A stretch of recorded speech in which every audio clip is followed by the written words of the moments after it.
ಸರ್ವರಿಗೂ ನಮಸ್ಕಾರಗಳು. ಗುರುದೇವರ ಆಜ್ಞೆಯಂತೆ ಗುರುಸ್ತುತಿ ಮತ್ತು ಮಂಗಳಾಚರಣದ ಶ್ಲೋಕದಿಂದ ಇವತ್ತಿನ ವ್ಯಾಖ್ಯಾನಕಾರರ ವ್ಯಾಖ್ಯಾನ ಪ್ರಾರಂಭ. ಗುರುವೇ ಸರ್ವಲೋಕಾನಾಂ ವಿಷಯೇ ಭವರೋಗಿಣಾಂ ನಿಧಯೇ ಸರ್ವವಿದ್ಯಾನಾಂ ಶ್ರೀ ದಕ್ಷಿಣಾಮೂರ್ತಯೇ ನಮಃ. ಸದಾಶಿವಸಮಾರಂಭಾಂ ಶ್ರೀಶಂಕರಾಚಾರ್ಯ ಮಧ್ಯಮಾಂ ಅಸ್ಮದಾಚಾರ್ಯ ಪರ್ಯಂತಾಂ ವಂದೇ ಗುರುಪರಂಪರಾಂ. ಓಂ ನಮೋ ಭಗವತೆ ವಿರಾಜೇಶ್ವರಾಯ. ಓಂ ಶ್ರೀ ಗಣೇಶಾಯ ನಮಃ. ಓಂ ಶ್ರೀ ಮಹಾಸರಸ್ವತ್ಯೈ ನಮಃ. ವಸುದೇವಸುತಂ ದೇವಂ ಕಂಸಚಾಣೂರಮರ್ದನಂ ದೇವಕೀ ಪರಮಾನಂದಂ ಕೃಷ್ಣಂ ವಂದೇ ಜಗದ್ಗುರುಂ. ಮೂಕಂ ಕರೋತಿ ವಾಚಾಲಂ ಪಂಗುಂ ಲಂಘಯತೆ ಗಿರಿಂ ಯತ್ಕೃಪಾತಮಹಂ ವಂದೇ ಪರಮಾನಂದ ಮಾಧವಂ. ನಾರಾಯಣಂ ನಮಸ್ಕೃತ್ಯ ನರಂ ಚೈವ ನರೋತ್ತಮಂ ದೇವೀಂ ಸರಸ್ವತೀಂ ವ್ಯಾಸಂ ತತೋ ಜಯಮುದೀರಯೇತ್. 4ನೇ ಅಧ್ಯಾಯ 36ನೇ ಶ್ಲೋಕಕ್ಕೆ ವ್ಯಾಖ್ಯಾನ ಹೋದ ಸಲ ಬಂದಿತ್ತು. ಜ್ಞಾನ ಕರ್ಮ ಸನ್ಯಾಸ ಯೋಗ 4th chapter. The commentary was stopped at 36th shloka last time. Api chedasi papebhyah sarvebhyah papakrittamah sarvam jnana plavena eva vrajinam santarishyasi.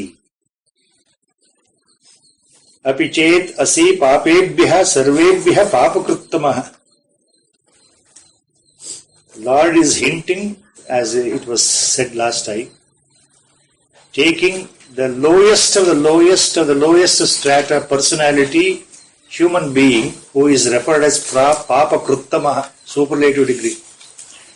ಪಾಪಿಗಳಲ್ಲಿ ಅತ್ಯಂತ ಪಾಪಿಯಾದಂತಹ ವ್ಯಕ್ತಿ, ನೀಚನಾದಂತಹ ವ್ಯಕ್ತಿ, ಜಗತ್ತಿನಲ್ಲಿ ಇನ್ನು ಇವನಿಗಿಂತ ಯಾರೂ ನೀಚರಿಲ್ಲ ಅಂತಕ್ಕಂತಹ ವ್ಯಕ್ತಿ ಸಹ, ಅಂತಹ ಪಾಪಿಯೂ ಸಹ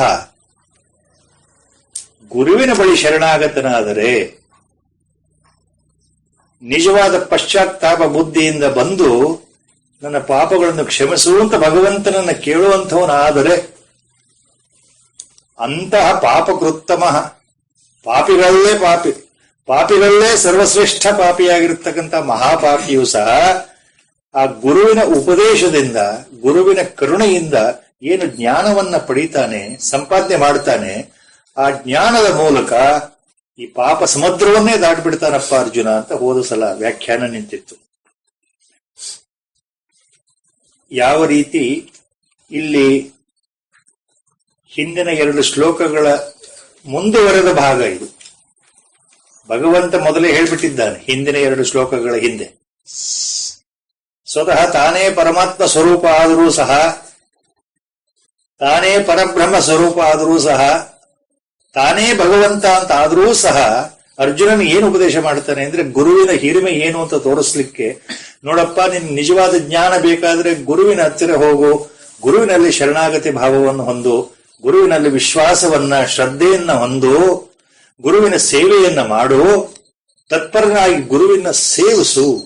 ಆ ಗುರುಭಕ್ತಿಯನ್ನು ನೀನು ಪ್ರದರ್ಶನ ಮಾಡಿದರೆ ಯಾವುದೋ ಒಂದು ಸಂದರ್ಭದಲ್ಲಿ ಗುರು ಸುಪ್ರೀತನಾಗಿ ಸಂತುಷ್ಟನಾಗಿ ನಿನ್ನ ಕಾಲ ಕೂಡಿ ಬಂದಾಗ, ನಿನ್ನ ಒಳಗಿನ ಅಧಿಕಾರದ ಯೋಗ್ಯತೆಯನ್ನು ಅರಿತ ಗುರು ಆ ಒಂದು ಸಂದರ್ಭಕ್ಕೆ ಸರಿಯಾಗಿ ನಿನಗೆ ಉಪದೇಶವನ್ನು ಮಾಡ್ತಾನಲ್ಲ, ಆಗ ನಿನಗೆ ಜ್ಞಾನವಾಗತ್ತಲ್ಲ ಅಂತ ಶುರು ಮಾಡಿದ ಮೇಲೆ ಹೇಳ್ತಾ ಇರೋದು. ನೀ ಎಂತಹ ಪಾಪಿಯೇ ಆಗಿದ್ರು ಸಹ ನೀನು ಗುರುವಿನ ಬಳಿ ಹೋದರೆ ನಿನಗೆ ಜ್ಞಾನ ಸಿಗುತ್ತಪ್ಪ. ನೀನು ಒಳ್ಳೆಯ ಮನಸ್ಸಿನಿಂದ ಗುರುವಿಗೆ ನಮಸ್ಕಾರ ಮಾಡೋದಾಗ್ಲಿ, ಶರಣಾಗತಿ ಹೊಂದೋದಾಗ್ಲಿ ಮಾಡಿದ್ದೇ ಪಕ್ಷಕ್ಕೆ ನಿನಗೆ ಸದ್ಗತಿ, ನಿನಗೆ ಉದ್ಧಾರ ನಿಶ್ಚಿತ ಅಪ್ಪ ಅರ್ಜುನ ಅಂತ ಇಲ್ಲಿ ಹೇಳ್ತಾ ಇರೋದು. ಜ್ಞಾನ ಎಂಬೋ ನೌಕೆಯಿಂದ ಈ ಪಾಪ ಎಂಬ ಸಮುದ್ರವನ್ನೇ ದಾಟಿ ಬಿಡ್ತೀಯ ಅಂತ ಹೇಳ್ತಾ ಇದ್ದಾನೆ ಭಗವಂತ. ನೀನು ಪಾಪಿಯಾಗಿದ್ರೂ ದಾಟ್ತೀಯ ಅಂತ ಅಂದ್ರೆ, ಹೋದ ಸಲ ಹೇಳಿದ ಹಾಗೆ, last time it was made very clear, the importance of this shloka is, again, Lord is hinting at the value of the Sadguru in the life of a spiritual aspirant. ಯಾರು ಸಾಧನಾ ಮಾರ್ಗದಲ್ಲಿದ್ದಾರೆ ಅಂದ್ರೆ, ಸಾಧನಾ ಮಾರ್ಗ ಅಂದ್ರೆ ಪರಮಾತ್ಮನನ್ನು ಹೊಂದಬೇಕು, ಪರಮಾತ್ಮನನ್ನು ಗಳಿಸ್ಕೊಳ್ಬೇಕು, ಪರಮಾತ್ಮನಲ್ಲಿ ಭಕ್ತಿಯಿಂದ ಪರಮಾತ್ಮನ ಒಲಿಸ್ಕೊಳ್ಬೇಕು ಅನ್ನೋ ಭಾವ ಎಲ್ಲಿ ಜಾಗೃತ ಆಗಿದೆಯೋ ಅಂತಹ ವ್ಯಕ್ತಿಗಳಿಗೆ ಈ ಉಪದೇಶಗಳು ಬರ್ತಾ ಇದೆ. ಜ್ಞಾನದ ಮಹತ್ವ, ಜ್ಞಾನಿಯ ಮಹತ್ವವನ್ನ ಹೇಳ್ತಾ ಇದ್ದಾನೆ ಭಗವಂತ. ಹೋದ್ಸಲ ಹೇಳಿದ ಹಾಗೆ, ನನ್ನ ಹತ್ರ ಬಾ, ನಾನು ನಿನಗೆ ಉಪದೇಶ ಮಾಡ್ತೇನೆ, ಜ್ಞಾನವನ್ನು ಕೊಡ್ತೇನೆ ಅಂತ ಹೇಳ್ತಾ ಇಲ್ಲ ಭಗವಂತ. ಅವನೇ ಜ್ಞಾನ ಸ್ವರೂಪ, ಭಗವಂತನೇ ಜ್ಞಾನ ಸ್ವರೂಪ. ಜ್ಞಾನಿಗಳಿಗೂ ಭಗವಂತನ ವ್ಯತ್ಯಾಸವೇ ಇಲ್ಲ. ಯಾರು ಜ್ಞಾನಿಗಳು ಅಂತಿದ್ದಾರೋ ಅವರು ನನ್ನ ಸ್ವರೂಪವೇ ಅಂತ ಮುಂದೆ ಹೇಳ್ತಾನೆ ಭಗವಂತ. 4 ತರ ಭಕ್ತರು ನನ್ನನ್ನು ಪ್ರಾರ್ಥನೆ ಮಾಡ್ತಾರಪ್ಪ. ಕಷ್ಟದಲ್ಲಿರೋರು, ಆರ್ತರು, ತೊಂದರೆಯಲ್ಲಿರೋರು, ಸಂಕಟದಲ್ಲಿರೋರು ನನ್ನ ಭಜನೆ ಮಾಡ್ತಾರೆ. ಅರ್ಥಾರ್ಥಿ, ಏನೋ ಬೇಕು ಸಂಕಲ್ಪ ಇಟ್ಕೊಂಡು ಆಸೆಯಿಂದ ಅದನ್ನು ಹೊಂದಬೇಕು, ಇದನ್ನು ಪಡೆ, ಅವರು ನನ್ನನ್ನು ಪ್ರಾರ್ಥನೆ ಮಾಡ್ತಾರೆ. ಜಿಜ್ಞಾಸು, ಭಗವಂತ ಏನಪ್ಪ ಎಲ್ಲಿದ್ದಾನೆ, ಭಗವಂತ ನೋಡ್ಬೇಕು ಅನ್ನೋ ವ್ಯಕ್ತಿನೂ ನನ್ನನ್ನು ಪ್ರಾರ್ಥನೆ ಮಾಡ್ತಾನೆ. ಜ್ಞಾನಿ, ಜ್ಞಾನಿಯೂ ನನ್ನನ್ನು ಪ್ರಾರ್ಥನೆ ಮಾಡ್ತಾನೆ. ಪ್ರಾರ್ಥನೆ ಅಂದ್ರೆ ಜ್ಞಾನಿಯೂ ಸಹ ನನ್ನ ಉಪಾಸನೆ ಮಾಡ್ತಾನೆ. 4 ತರ ಜನಗಳಿದ್ದಾರಲ್ಲ, ಆ 4 ಜನಗಳಲ್ಲಿ ಭಗವಂತ ಕೊನೆಗೆ ಹೇಳ್ತಾನೆ ಜ್ಞಾನಿಯೇ ಸರ್ವಶ್ರೇಷ್ಠ. ಯಾಕಂದ್ರೆ ಆ ಜ್ಞಾನಿ ಮತ್ತು ನಾನು ಬೇರೆ ಅಲ್ಲ. ಆ ಜ್ಞಾನಿಗೂ ನನಗೂ ಯಾವ ವ್ಯತ್ಯಾಸವೂ ಇಲ್ವಾ. ಆ ಜ್ಞಾನಿಯನ್ನು ಯಾವ ವ್ಯಕ್ತಿ ಇದ್ದಾನಲ್ಲ, ಆತ ಮತ್ತು ನನಗೂ ಯಾವ ಭೇದವೂ ಇಲ್ಲ ಅಂತ ಮುಂದೆ ಸ್ಪಷ್ಟ ಮಾಡ್ತಾನೆ ಭಗವಂತ. ಆದ್ರಿಂದ ಇಲ್ಲಿ ಆ ಗುರುವಿನ ಮಹತ್ವ ತೋರಿಸ್ಲಿಕ್ಕೆ ಮಾತುಗಳು ಬರ್ತಾರೆ. ಗುರುವಿನ ಬಳಿ ಹೋಗು ನೀನು, ಗುರು ನಿನಗೆ ಜ್ಞಾನವನ್ನು ಕೊಡ್ತಾನೆ, ಜ್ಞಾನವನ್ನು ಪ್ರದಾನ ಮಾಡ್ತಾನೆ. ಆದ್ರಿಂದ ಇಲ್ಲಿ ಪಾಪಿಗೂ ಸಹ ಇಲ್ಲಿ ಮುಕ್ತಿಗೆ ಅವಕಾಶ ಇದೆ ಅಂತ ಭಗವಂತ ಹೇಳ್ತಾ ಇದ್ದಾನೆ. ಪಾಪಿಗೆ ಮುಕ್ತಿಗೆ ಅವಕಾಶ ಇದೆ ಅಂತಂದ್ರೆ, ಸಾಮಾನ್ಯವಾದಂತಹ ಮನುಷ್ಯನಿಗೆ ಜಗತ್ತಿನಲ್ಲಿ ಹುಟ್ಟಿದಾಗಿಂದ ಇಲ್ಲಿಯವರೆಗೆ ನಾವು ಎಷ್ಟೋ ಪಾಪಗಳನ್ನು ಮಾಡಿದ್ದೇವೆ ಅನ್ನೋ ಒಂದು ಅಪರಾಧಿ ಮನೋಭಾವ ಇದೆಯಲ್ಲ ನಮ್ಮಲ್ಲಿ. We have A built in complex. C, we have A inferiority complex that I am not good because I know what I have done all these days in my life. At least if I remember correctly, from my childhood till now, what all bad things I have done, only I know it. What all evil things I have done, I know it. So somewhere in the mind, that point is there, stuck, that I am no good. I am not up to the mark. I am not a sattvic fellow. I have not followed dharma. All the time I have followed adharma only. All the time I have deceived people at times. People may not know, people think that I am a gentleman, but God knows inside me that I am not a gentleman. So these feelings are there in our human beings. So this inferiority complex, that I am not qualified, I am not up to the mark, I am not spiritual, I am not even really religious. See, such feelings will make you further go away and then deeply involved in the samsara itself. That is how the Maya plays the role. Our Gurudev used to always say, ಮಾಯೆ ಮೊದಲ ಕೆಲಸ ಏನು ಅಂದ್ರೆ, ನಮ್ಮ ಗುರುಗಳು ಬಹಳ ಎಷ್ಟು ಸುಂದರವಾಗಿ ವಿವರಣೆ ಕೊಡ್ತಾ ಇದ್ರು ಅಂದ್ರೆ, the main work of the maya, that word is ಅನಿರ್ವಚನೀಯ. Acharya Shankara says it cannot be explained. It can be felt, it can be understood by the action, but you cannot define what is Maya. So that Maya, the main work is to see that you don't go towards God. ಮಾಯೆ ಕೆಲಸವೇ ಅದು. ಏನಂದ್ರೆ ನಮ್ಮನ್ನು ಭಗವಂತನಿಂದ ದೂರ ಇಡೋದು. ದೂರ ಇಡೋದು ಅಂದ್ರೆ ಸಂಸಾರದಲ್ಲೇ ಮುಗಿಸೋದು. The main work of Maya is to see that we develop lot of attachment. See that we have lot of desires. See that we are fearful in life. See that we become angry. See that we develop a deceiving mind. See that we become selfish. And finally see that I am the body. That feeling. ಶರೀರ ಭಾವ. ನಮ್ಮಲ್ಲಿ ನಾನು ಅಂದ್ರೆ ಈ ವ್ಯಕ್ತಿ ಅನ್ನೋ ಭಾವ ಇದೆಯಲ್ಲ, ಶರೀರ ಭಾವ, ಅದನ್ನು ಮೂಡಿಸೋದೇ ಮಾಯೆ ಕೆಲಸ. ಅದನ್ನು ತಪ್ಪಿಸೋದು ಯಾರು ಅಂದ್ರೆ ಸದ್ಗುರು ಆದಂತಹ ಜ್ಞಾನಿ ಮಹಾಪುರುಷ, ನಮ್ಮ ಗುರುದೇವರಂತಹ ಪರಮಹಂಸ ಸ್ಥಿತಿಯಲ್ಲಿರ್ತಕ್ಕಂಥವ್ರು. ಅವರ ರಕ್ಷಣೆಯಲ್ಲಿ ನಾವಿದ್ದರೆ, ಅವರಿಗೆ ಶರಣಾಗತಿ ಹೊಂದಿದ್ರೆ, ಶ್ರದ್ಧಾ, ವಿಶ್ವಾಸ, ನಂಬಿಕೆ, ಈ ಶಬ್ದಗಳು ಬರೀ ಶಬ್ದಗಳಾಗಿ ಉಳಿಬಾರದು. ಭಗವಂತ ಹೇಳ್ತಾ ಇದ್ದಾನೆ, ನಿಜವಾದ ಶ್ರದ್ಧೆಯಿಂದ ನೀನು ಗುರುವಿನಲ್ಲಿ ಹೋದ್ರೆ ತದ್ವಿದ್ಯೆ ಪ್ರಣಿಪಾತೇನ ಅನ್ನೋದಕ್ಕೆ ಪ್ರಣಿಪಾತ ಅಂದ್ರೆ ಮೇಲ್ನೋಟದ ಅರ್ಥ ಬರೀ ನಮಸ್ಕಾರ, ನಮಸ್ಕಾರ ಅಲ್ಲ. ನಮ್ಮ ಹೃದಯವನ್ನ ಅಲ್ಲಿ ಅರ್ಪಣೆ ಮಾಡೋದು, ನಮ್ಮ ಅಹಂಕಾರವನ್ನ ಅಲ್ಲಿ ಸಮರ್ಪಣೆ ಮಾಡೋದು ಅಂತ ಅರ್ಥ. ನಿಜವಾದ ಶರಣಾಗತಿಯೇ ಪ್ರಣಿಪಾತ, ನಮಸ್ಕಾರ. ಪರಿಪ್ರಶ್ನೇನ ಸೇವೆ, ನಮಸ್ಕಾರದ ಜೊತೆ ಸೇವೆ, ಗುರು ಸೇವಾ, they go together. Last time it was all explained. ಅದು ಮಾಡೋದ್ರಿಂದ ಪಾಪಿಗಳು ಉದ್ಧಾರ ಆಗ್ತಾರಪ್ಪ ಅರ್ಜುನ. ಇನ್ನು ಒಳ್ಳೆಯವರು ಉದ್ಧಾರ ಆಗೋದ್ರಲ್ಲಿ ಏನೋ ಸಂಶಯ ಇದೆಯಾ? ಏನು ಇಲ್ಲ ಅಂತ ಅರ್ಥ. ಪಾಪಿಗಳೇ ಭಗವಂತನನ್ನು ನಂಬಿದರೆ ಉದ್ಧಾರ ಆಗ್ತಾರೆ ಅಂತ ಭಗವಂತನೇ ಹೇಳ್ತಾ ಇದ್ದಾನೆ. ಪಾಪಿಗಳೇ ಗುರುವಿನ ನಂಬಿದರೆ, ಗುರುವಿನ ಬಳಿ ಹೋದರೆ, ಗುರುವಿನ ಗುಲಾಮನಾದರೆ, ಗುರುವಿಗೆ ವಿಶ್ವಾಸವನ್ನು ತೋರಿಸಿದ್ರೆ, ಗುರುವಿನಲ್ಲಿ ಶ್ರದ್ಧೆ ಇಟ್ಬಿಟ್ರೆ, ನಾವು ಪಾಪಿಗಳು, ನಾವು ಕೆಟ್ಟ ಕೆಲಸ ಮಾಡಿದ್ದೇವೆ, ನಮ್ಗೆ ಎಲ್ಲಪ್ಪ ಗುರು ಸಿಗ್ತಾರೆ, ನಮ್ಮನ್ನು ಎಲ್ಲಪ್ಪ ಕಣ್ಣೆತ್ತಿ ನೋಡ್ತಾರೆ ಅವರು, ನಾವು ಎಷ್ಟೋ ತಪ್ಪು ಮಾಡಿದೀನಲ್ಲ, ನನಗೇನು ಗೊತ್ತಿಲ್ವಲ್ಲ, ಮಂತ್ರ ಹೇಳಕ್ ಬರಲ್ಲ, ಪೂಜೆ ಮಾಡ್ಲಿಕ್ಕೆ ಗೊತ್ತಿಲ್ಲ, ಸಾಧನೆ ಅಂದ್ರೆ ಗೊತ್ತೇ ಇಲ್ಲ ನನಗೆ, ಆಧ್ಯಾತ್ಮ ಅದು ಗೊತ್ತಿಲ್ಲ, ಎಲ್ಲ ಗೊತ್ತಿಲ್ಲ ಗೊತ್ತಿಲ್ಲ ಗೊತ್ತಿಲ್ಲ ಅನ್ನೋದೇ ನಮ್ದೊಂದು ಅಪರಾಧಿ ಭಾವ, inferiority complex. Guru will not C all these things. That is what Lord is hinting. All Mahatmans have said. Last time examples were given. Example of Adbhutananda was given. Example of Giri was given. Example Angulimala was given. ಎಂತಿಂತವರು ಏನು ಗೊತ್ತಿಲ್ಲ ಅಂದವರು ಉದ್ಧಾರ ಆಗ್ಬಿಟ್ರು ಕೇವಲ ಗುರುವಿನ ಕರುಣೆಯಿಂದ. ಆದ್ರಿಂದ ನಾವು ಏನ್ ತಿಳ್ಕೊಳ್ಬೇಕು, ಇಲ್ಲಿ ಸಾಧಕರಿಗೆ ಇದೆಲ್ಲ ಮಾತುಗಳು ಬಹಳ ಮುಖ್ಯ. ಈ ಭಗವದ್ಗೀತಾ ಈ ಶ್ಲೋಕಗಳಿದೆಯಲ್ಲ, ಸಾಧಕರಿಗೆ ಬಹಳ ಎಂತಹ ಮಾರ್ಗದರ್ಶಿ ಅಂದ್ರೆ, ಯಾವುದಕ್ಕೂ ಹೆದರಬೇಕಾಗಿಲ್ಲ, ಯಾವುದಕ್ಕೂ ಯೋಚನೆ ಮಾಡಬೇಕಾಗಿಲ್ಲ ಅನ್ನೋ ಭಾವ. ನಾವು ಗುರುವಿನ ನಂಬಿದ್ದೀವಲ್ಲ, I have faith in my guru, I have total faith, I have 100% conviction, absolutely I have that shraddha. I know that my guru is a great ಮಹಾತ್ಮನ್, ಮಹಾಪುರುಷ, ಪರಮಹಂಸ, ಜ್ಞಾನಿ ಮಹಾರಾಜ್, ಸಾಕ್ಷಾತ್ ಪರಮ ಪುರುಷ, ಸಾಕ್ಷಾತ್ ಪರಮಾತ್ಮ ಸ್ವರೂಪ. When all these things are known inside, then I need not worry, I need not fear, I should not have any complex. He is there to look after. I should follow only his direction. Sometimes, when the discussion come in, Guru will make this mouth to speak all these things.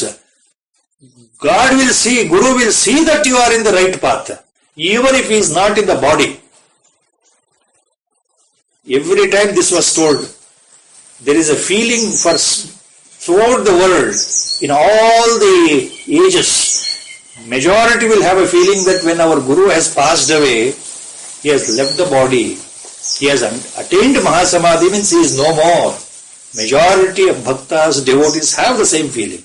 There is nothing wrong in that. Natural feeling. Ayyo, ನಮ್ಮ ಗುರು ಇಲ್ವಲ್ಲ, natural feeling. ಆದ್ರೆ ಅದನ್ನ ಮೀರಿ ಅರ್ಥ ಮಾಡ್ಕೊಳ್ಬೇಕಾಗಿರೋದು ಏನು ಅಂದ್ರೆ, ಗುರು ಇಲ್ಲ ಅಂತ ಭಾವನೆ ಯಾಕೆ ಬರಬೇಕು? ದೇಹ ಮಾತ್ರ ತ್ಯಾಗ ಮಾಡಿದ್ದಾರಲ್ಲ, ಪಂಚಭೂತಗಳಿಂದ ಆಗಿರತಕ್ಕಂಥ ದೇಹ ಯಾವ್ದು ಹುಟ್ಟತ್ತೋ ಅದು ಹೋಗ್ಬೇಕು ಅಂತ. ಶರೀರ ಮಾತ್ರ ತ್ಯಾಗ ಮಾಡಿದ್ದಾರೆ. ಎಲ್ಲಿದ್ದಾರೆ ಗುರುಗಳು? ಎಲ್ಲಾ ಕಡೆ ಇದ್ದಾರೆ. ಅಡುರೇಣು ತೃಣಕಾಷ್ಟದಲ್ಲಿ ಇರತಕ್ಕಂಥ ಆತ್ಮಸ್ವರೂಪವೇ ಗುರು. ಆ ಆತ್ಮಸ್ವರೂಪವೇ ನನ್ನಲ್ಲಿದೆಯಲ್ಲ, ಆ ಗುರು ಒಳಗೆ ಇದ್ದಾನಲ್ಲ. ಗುರು ಇಲ್ಲ ಅಂತ ಯಾಕೆ ಭಾವನೆ?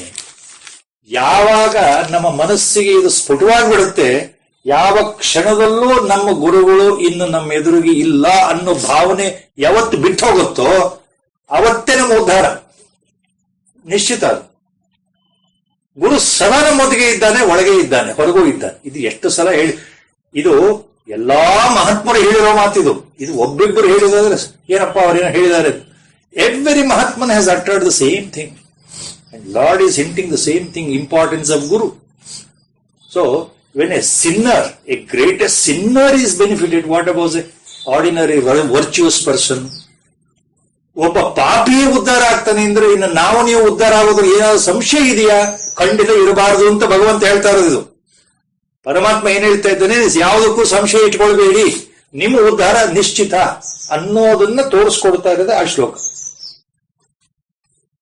ಈ ಶ್ಲೋಕ ಸರಿಯಾಗಿ ಅರ್ಥ ಆಗಬೇಕು ಅಂದ್ರೆ, ಅಪಿ ಚೇದಸಿ ಪಾಪೇಭ್ಯ ಸರ್ವೇಭ್ಯ ಪಾಪಕೃತ್ತಮಃ ಸರ್ವಂ ಜ್ಞಾನ ಪ್ಲವೇನಯ ವ್ರಜಿನಂ ಸಂತರಿಷ್ಯಸಿ. ಇದು ಸರಿಯಾಗಿ ಅರ್ಥ ಆಗಬೇಕು ಅಂದ್ರೆ ಈ ಎಲ್ಲ ಭಾವಗಳು ತಲೆಯಲ್ಲಿರ್ಬೇಕು.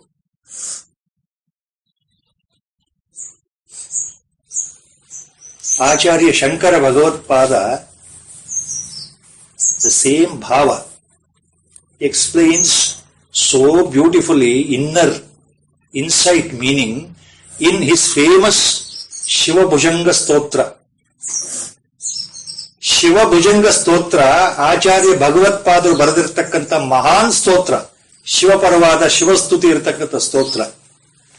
ಸಂಸ್ಕೃತದಲ್ಲಿ ಆ ಸ್ತೋತ್ರ ಇಲ್ಲಿ ಬಾಯಿಗೆ ನನಗೆ ಬರದೇ ಇದ್ರು ಅದರೊಳಗೆ ಕೆಲವು ಮಾತುಗಳು ಭಗವಂತನಿಗೋಸ್ಕರ ಹೇಳ್ತಾರೆ. ಅಲ್ಲಿ ಭಕ್ತ ಯಾವ ರೀತಿ ಶಿವನನ್ನು ಆರಾಧನೆ ಮಾಡ್ತಾ ಇದ್ದಾನೆ ಅಂತ ಬರುತ್ತೆ. ಶಿವ ಭುಜಂಗ ಸ್ತೋತ್ರ. There the devotee is telling Lord Shiva, look, you are my Lord, I am at your feet, I have surrendered myself, I am showing Sharanagati, I am doing pranipata to you. You are the Lord Shiva, I am your devotee. People say that most of us, people like us, we are like animals. We are not even human beings. Animal tendencies, Pashu Pravurti. So God will not be easily available to animals. But look at Shiva, Lord, you yourself is having the animal, bull, as your Vahana, Nandi as your Vahana. When you can have an animal like Nandi by your side and grace it, why don't you grace me? I may be like an animal. I don't know anything, but you grace me. Then people say that if there are sinners, evil doers, God will not care for them. God will not look after them. But look at Lord Shiva yourself. You are wearing the moon, crescent moon on your head. You have given protection. You have graced the Devata called Chandra. You are wearing him. Even though Chandra, the moon Devata, did so many unwanted things, he never followed his promises. In fact, he ran away, eloped with his guru's wife also. Such a heinous crime he did. He was the greatest sinner, but still you pardoned him. You are wearing him on your head. Then what about me? People say that among all the sinners, the Hitashatrus, double-tongued people, Gomukha Vyagras, people who speak very nicely outside, gentlemanly behavior, who show that they are the superior human beings, inside totally cunning, totally selfish, double-tongued people, having two tongues, speak nicely, but inside they are so cunning. They will never get God's grace. People say like that. But look at you, Lord Shiva. You are wearing the serpent as your kantihara in your neck, and the serpent has got double-tongued, forked tongue. It has got two tongues. So when you can grace such things, what about me? I know that you are also going to grace me. ಇದು ಬಹಳ ಸುಂದರವಾದ ಪ್ರಾರ್ಥನೆ. ಆಚಾರ್ಯರು ಹೇಳಿದ್ರು ಶಿವಭುಜಂಗ ಸ್ತೋತ್ರ. ಎಂತಿಂಥವರಿಗೆ ನೀನು ರಕ್ಷಣೆ ಕೊಟ್ಟಿದ್ದೀಯಲ್ಲಪ್ಪ ಮಹಾದೇವ. ಪಾಪಿಯಾದಂತ ಚಂದ್ರನಿಗೆ ನೀನು ರಕ್ಷಣೆ ಕೊಟ್ಟಿದ್ದೀಯಾ, ತಲೆಯಲ್ಲಿ ಧರಿಸ್ಕೊಂಡಿದ್ದೀಯಾ, ಚಂದ್ರಮೌಳಿ ಅಂತ ನಾನು ಅದಕ್ಕೆ ನೀನು ಕರೆಯೋದು. ಚಂದ್ರನನ್ನ ಶಿರಸ್ಸಲ್ಲಿ ಧರಿಸ್ಕೊಂಡಿದ್ದೀಯಾ, ಅವನನ್ನು ಕಾಪಾಡಿದ್ದೀಯ ನೀನು. ಪಶುಗಳು ಮನುಷ್ಯರಿಗಿಂತ ಕೆಳಮಟ್ಟದಲ್ಲಿ ಅಂದ್ರೂ ಸಹಿತ ನೀನು ನಂದಿಯನ್ನು ನಿನ್ನ ಪಕ್ಕದಲ್ಲಿ ಇಟ್ಕೊಂಡಿದ್ದೀಯಾ. ಎರಡು ನಾಲಿಗೆ ಸ್ವಭಾವ ಇರತಕ್ಕಂಥ ಜನಗಳು ಬಹಳ ದುಷ್ಟರು ಅಂದ್ರೂ ಸಹಿತ ಎರಡು ನಾಲಿಗೆ ಇರತಕ್ಕಂಥ ಹಾವನ್ನ ನೀನು ಕುತ್ತಿಗೆಗೆ ಹಾಕೊಂಡು ಉದ್ಧಾರ ಮಾಡ್ತಾ ಇದ್ದೀಯಲ್ಲ. ನನ್ನನ್ನು ಯಾಕೆ ನೀವು ಉದ್ಧಾರ ಮಾಡಲ್ಲ ಶಿವ? ಇದು the devotee asking the lord. Such a wonderful ಸ್ತೋತ್ರ it is. All these things hint the same thing what lord is talking here. And then Lord gives the next shloka. They are very simple. He takes an example how a sinner can lose his all sins in this birth. Just like the burning fire, whatever you put in the burning fire, dry wood or wet wood, ultimately it will burn into ashes. Like that, all your sins totally get burnt, washed away, cleaned away by the fire of knowledge. That's what Lord is giving a simple example. Next sloka. Yathairamsi samidhognir bhasmasat kurute Arjuna jnanagni sarva karmani bhasmatat kurute tatha. ಯಾವ ರೀತಿ ಅಗ್ನಿ ಜ್ವಾಲೆ ಉರಿತಾ ಇರಬೇಕಾದ್ರೆ ಯಾವುದೇ ಕಟ್ಟಿಗೆಯನ್ನು ನೀವು ಸಮಿತಿಗಳನ್ನ ಹಾಕಿದರೆ ಅದು ಒಣಗಿರಬಹುದು ಅಥವಾ ಹಸಿ ಇರಬಹುದು. ಹಸಿ ಇದ್ದಾಗ ಸ್ವಲ್ಪ ಹೊಗೆ ಬರುತ್ತೆ, ಆದ್ರೆ ಮುಂದೆ ಜ್ವಾಲೆ ಬಲವಾಗಿದ್ದಾಗ, ಅಗ್ನಿ ಜೋರಾಗಿ ಉರಿತಾ ಇದ್ದಾಗ ಎಂತಹ ಕಟ್ಟಿಗೆ ಹಾಕಿದ್ರು ಸುಟ್ಟೋಗುತ್ತೆ. ಕೊನೆ ಅದು ಭಸ್ಮವಾಗಿಬಿಡುತ್ತೆ. ಕಟ್ಟಿಗೆ ತನ್ನ ಸ್ವರೂಪವನ್ನೇ ಕಳ್ಕೊಂಡು ಭಸ್ಮವಾಗುತ್ತೆ. ಈ ಉದಾಹರಣೆನೇ ಕೊಡ್ತಾ ಇರೋದು ಭಗವಂತ. ಯಥೈಧಾಂಸ ಸಮಿದ್ಧೋಗ್ನಿ ಭಸ್ಮಸಾತ್ ಕುರುತೆ ಅರ್ಜುನ ಜ್ಞಾನಾಗ್ನಿ ಸರ್ವ ಕರ್ಮಾಣಿ ಭಸ್ಮಸಾತ್ ಕುರುತೆ ತಥಾ. ಅದೇ ಪ್ರಕಾರ ನಿನ್ನಲ್ಲಿ ಜ್ಞಾನ ಉತ್ಪತ್ತಿಯಾದರೆ ನಿನ್ನ ಕರ್ಮಗಳು ತಾನಾಗಿಯೇ ಸುಟ್ಟು ಹೋಗುತ್ತೆ, ಭಸ್ಮವಾಗುತ್ತೆ ಅರ್ಜುನ. ಜ್ಞಾನಾಗ್ನಿ ಉತ್ಪತ್ತಿಯಾದರೆ ಜ್ಞಾನಾಗ್ನಿ ತಥಾ ಸರ್ವಕರ್ಮಾಣಿ ಭಸ್ಮಸಾತ್ ಕುರುತೆ ಅರ್ಜುನ. ಅಂದ್ರೆ ಗುರುವಿನ ಮೂಲಕ, ಗುರುವಿನ ಕೃಪೆಯಿಂದ, ಗುರುವಿನ ಅನುಗ್ರಹದಿಂದ ಸಾಧನೆ ಸರಿಯಾಗಿ ನಡೆದ ಪಕ್ಷದಲ್ಲಿ, ಅದಕ್ಕೆ ಮುಂದೆ ಬೇಕಾದಷ್ಟು ವ್ಯಾಖ್ಯಾನಗಳು ಬರುತ್ತೆ. ಸಾಧನೆ ಸರಿಯಾಗಿ ನಡಿಬೇಕು, ಗುರುವಿನ ಕೃಪೆಯಿಂದ ನಡಿಬೇಕು, ಅನುಗ್ರಹದಿಂದ ನಡೆದಾಗ ಒಂದಲ್ಲ ಒಂದು ದಿವಸ ಜ್ಞಾನ ತಾನಾಗಿ ಉತ್ಪತ್ತಿಯಾಗುತ್ತೆ. ಒಳಗಡೆಯಿಂದ ಬರ್ತಕ್ಕಂಥದ್ದು, ತಾನಾಗಿಯೇ ಬರ್ತಕ್ಕಂಥದ್ದು. ಅವಾಗ ಏನಾಗುತ್ತೆ, ನಿನ್ನ ಎಲ್ಲಾ ಕರ್ಮಗಳು ಸುಟ್ಟು ಹೋಗುತ್ತೆ. All your karmas get annihilated Arjuna once the supreme knowledge dawns. Because just like the fire of knowledge will burn all your karmas. ಅಂದ್ರೆ ಯಾವ ಕರ್ಮಗಳು? Acharya Shankara Bhagavatpada makes it very clear in his commentary on the shloka. Acharya says all the ಸಂಚಿತ karmas of the previous birth, baggages we are carrying on our low back, all those karmas get annihilated. The future karmas, agami karma, they also get annihilated. But the karmas which have resulted in this birth of the body, what you are carrying, till the body dies off, ಆಯುಷ್ಯ ಇರೋರು ಈ ದೇಹ ಬಂದಿದೆಯಲ್ಲ, ಪ್ರಾರಬ್ಧದಲ್ಲಿ ಬಂದಿರೋದು, ಪ್ರಾರಬ್ಧ ಕರ್ಮಗಳು ಫಲ ಕೊಡಲು ಪ್ರಾರಂಭ ಮಾಡಿಬಿಟ್ಟಿರೋದ್ರಿಂದ ದೇಹ ಇರೋವರೆಗೂ ಪ್ರಾರಬ್ಧ ಇದೆ, ಅಥವಾ ಪ್ರಾರಬ್ಧ ಇರೋವರೆಗೂ ಈ ಶರೀರ ಇದೆ. ಇದನ್ನು ತಪ್ಪಿಸ್ಲಿಕ್ಕೆ ಆಗಲ್ಲ. ಆ ಶರೀರ ಎಲ್ಲ ಪ್ರಾರಬ್ಧವನ್ನು ಅನುಭವಿಸಿಯೇ ಹೋಗಬೇಕು. ಆದ್ರೆ ಉಳಿದ ಎಲ್ಲಾ ಕರ್ಮಗಳು ನಾಶವಾಗಿಬಿಡುತ್ತೆ ಅಂತ ಆಚಾರ್ಯರು ಹೇಳ್ತಾರೆ. ಇದು ಮೇಲ್ನೋಟದ ಅರ್ಥ. The same point Acharya explains further. But for a jnani, for a jivan mukta, for a santa mahapurusha, for a sage, for a paramahamsa, even that prarabdha karma is not there, he is not affected by it. Finally, how?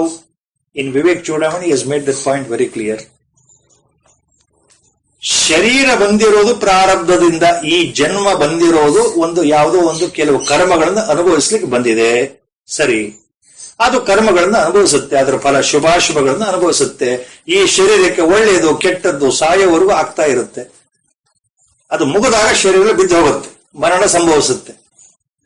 ಶರೀರ ದೃಷ್ಟಿಯಿಂದ ಪ್ರಾರಬ್ಧ ಉಳಿದ್ರು ಸಹ ಜ್ಞಾನಿಗೆ ಶರೀರ ಭಾವವೇ ಇಲ್ಲದೆ ಇರೋದ್ರಿಂದ, ಶರೀರ ಭಾವಕ್ಕೆ ಅತೀತನಾಗಿ ಜ್ಞಾನಿ ವ್ಯವಹಾರ ಇರೋದು, ನಾನು ಅಂದ್ರೆ ಶರೀರ ಅಲ್ಲ ಅಂತ ಜ್ಞಾನಿಗೆ ಸ್ಫುಟವಾಗಿ ಗೊತ್ತಿರೋದ್ರಿಂದ, ಅಸಂಗನಾಗಿರತಕ್ಕಂತಹ ಜ್ಞಾನಿಗೆ, ಶರೀರ ಜೊತೆಗೆ ಸಾಂಗತ್ಯವೇ ಇಲ್ಲದೆ ಇರತಕ್ಕಂಥ ಜ್ಞಾನಿಗೆ, ಶರೀರಕ್ಕೆ ತೊಂದರೆ ಆದ್ರೇನು, ಸಂತೋಷ ಆದ್ರೇನು, ಇಲ್ಲಿದ್ರೇನು, ಅಲ್ಲಿದ್ರೇನು, ಊಟ ಇದ್ರೇನು, ಇಲ್ಲದೆ ಇದ್ರೇನು, ರೋಗ ಬಂದ್ರೇನು, ಬರದೇ ಇದ್ರೇನು, ಯಾವ ಸಂಬಂಧವೂ ಇಲ್ಲ. ಅವನು ಜ್ಞಾನಿಯಾದಂಥವನು ಶರೀರಕ್ಕೆ ಸಂಬಂಧ ಪಡೋದೇ ಇಲ್ಲ. ಆತನ ಮನಸ್ಸು ನಿಷ್ಕ್ರಿಯವಾಗಿರುತ್ತೆ. ಸದಾ ಆತ್ಮಾರಾಮದಲ್ಲಿ ನಿಜಾನಂದ ಸ್ಥಿತಿಯಲ್ಲಿ ಇರಬೇಕಾದ್ರೆ ಈ ಪ್ರಾರಬ್ಧವೂ ಜ್ಞಾನಿಗೆ ಅಂಟೋದಿಲ್ಲ ಅಂತ ಆಚಾರ್ಯರು ಹೇಳ್ತಾರೆ. ಈ ಎಲ್ಲ ದೃಷ್ಟಿಯಿಂದ ಈ ಶ್ಲೋಕಕ್ಕೆ ಆಚಾರ್ಯರು ಏನ್ ಹೇಳ್ತಾ ಇದ್ದಾರೆ? ಜ್ಞಾನಾಗ್ನಿ ಸರ್ವಕರ್ಮಾಣಿ. ಸರ್ವಕರ್ಮಾಣಿ ಅಂದ್ರೆ ಎಲ್ಲಾ ರೀತಿಯ ಕರ್ಮಗಳನ್ನು ಭಗವಂತ ಹೇಳ್ತಾ ಇರೋದು. ಸಂಚಿತ ಕರ್ಮ, ಮುಂದಿನ ಜನ್ಮಗಳಲ್ಲಿ ಬರ್ತಕ್ಕಂತಹ ಕರ್ಮಗಳು, ಆಗಾಮಿ ಕರ್ಮ, ಈ ಜನ್ಮದಲ್ಲಿ ಮಾಡತಕ್ಕಂತಹ ಕರ್ಮಗಳು, ಕ್ರಿಯಾಮಾಣ ಕರ್ಮಗಳು ಎಲ್ಲವೂ ಹೊರಟೋಗುತ್ತೆ. ಯಾರಿಗೆ? ಜ್ಞಾನ ಉತ್ಪತ್ತಿಯಾದಾಗ, ಜ್ಞಾನ ಬಂದಾಗ, ಜ್ಞಾನಾವಸ್ಥೆಯಲ್ಲಿ ಎಲ್ಲ ಕರ್ಮಗಳು ನಾಶವಾಗಿಬಿಡುತ್ತೆ ಅನ್ನೋ ಅರ್ಥವನ್ನೇ ಆಚಾರ್ಯರು ಕೊಟ್ಟಿದ್ದಾರೆ.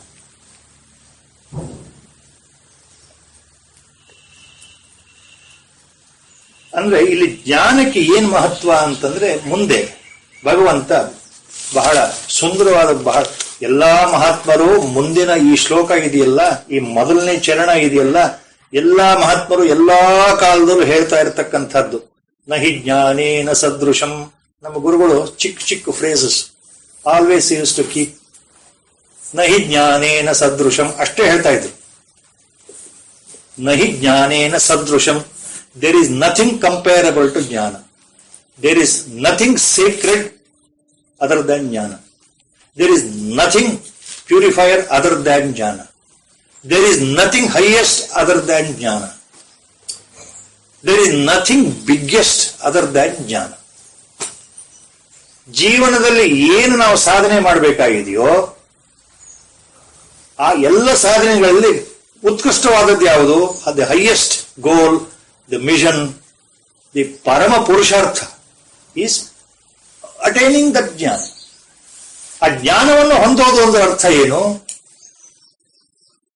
ನಮ್ಮ ಸ್ವರೂಪ ಅನುಸಂಧಾನ ಅನುಭವಕ್ಕೆ ಬರೋದು. Understanding our true nature, understanding our true reality.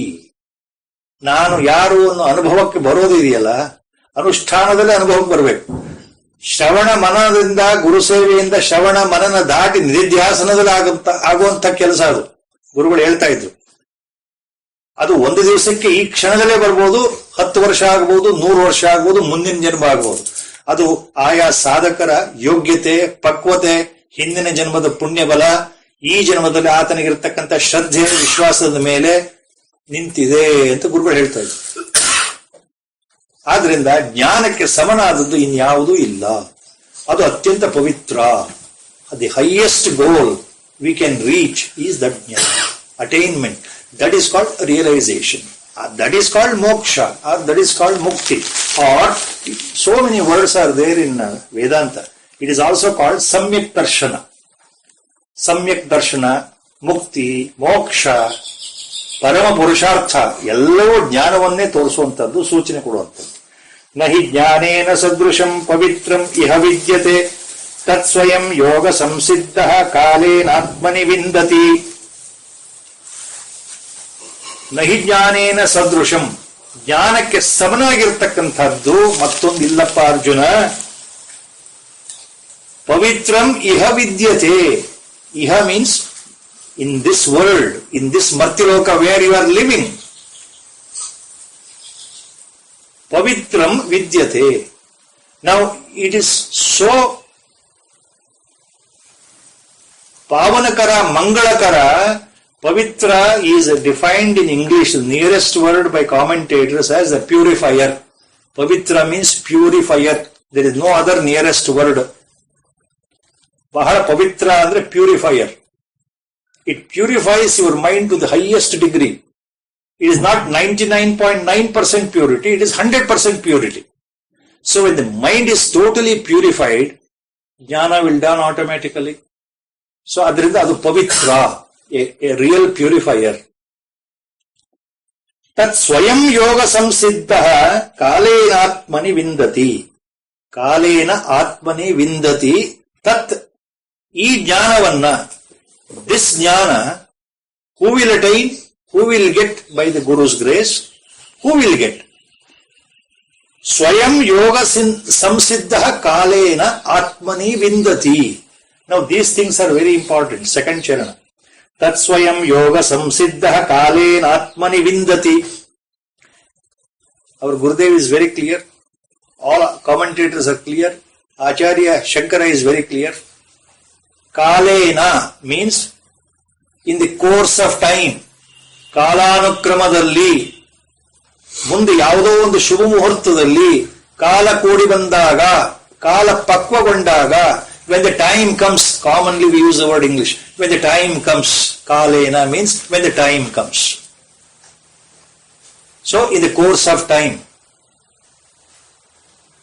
when the destiny arrives by Guru's grace, Atmani, within yourself, Atmani ಅಂದ್ರೆ ಆತ್ಮನಲ್ಲಿಯೇ ಅಂದ್ರೆ ಈ ಬುದ್ಧಿಯಲ್ಲಿಯೇ. ಈ ಆತ್ಮ ಶಬ್ದ ಭಗವದ್ಗೀತೆ ಅಥವಾ ವೇದಾಂತದಲ್ಲಿ ಆಯಾ ಸಂದರ್ಭಕ್ಕೆ ತಕ್ಕ ಹಾಗೆ ಅರ್ಥ ಮಾಡಿಕೊಳ್ಬೇಕು. ಎಲ್ಲಾ ವ್ಯಾಖ್ಯಾನಕಾರರು ಸ್ಪಷ್ಟವಾಗಿ ಹೇಳಿದ್ದಾರೆ. ಆತ್ಮ sometimes refers mind here, Atma sometimes refers your viveka or buddhi, intellect, or at times Atma refers to Atma only. Depending on the context, you have to derive the meaning as per the commentators.